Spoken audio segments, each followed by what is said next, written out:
I've actually had a couple of questions about this, so let me give you a really short version of the case that I laid out in the book.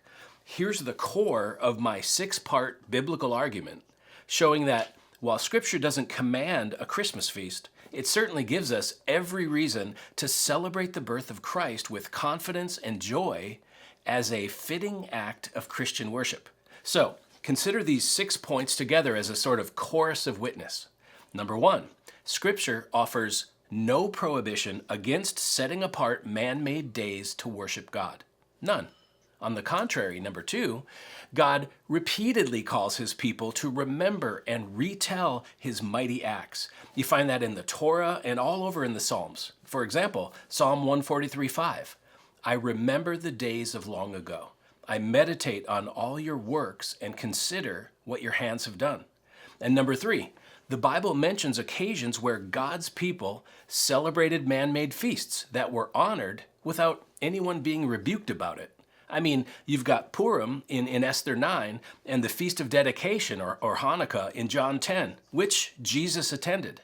The Bible has no problem with these feasts. So, number 4, celebrating the birth of Christ is not only permissible, but it actually harmonizes with the biblical rhythm of remembering God's saving works in history. And then you've got this, number 5.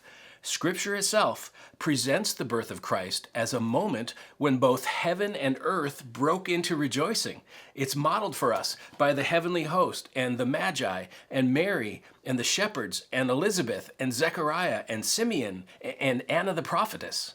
The act of celebrating the birth of Jesus is deeply biblical. And therefore, number 6, the incarnation is rightly viewed as a divine biblical wonder worthy of sacred remembrance and joyful proclamation. So, taken together, this biblical argument shows that Christmas isn't some artificial addition to the Christian calendar. No, it's a natural, theologically rich response to the most profound mystery of our faith, that the infinite became an infant.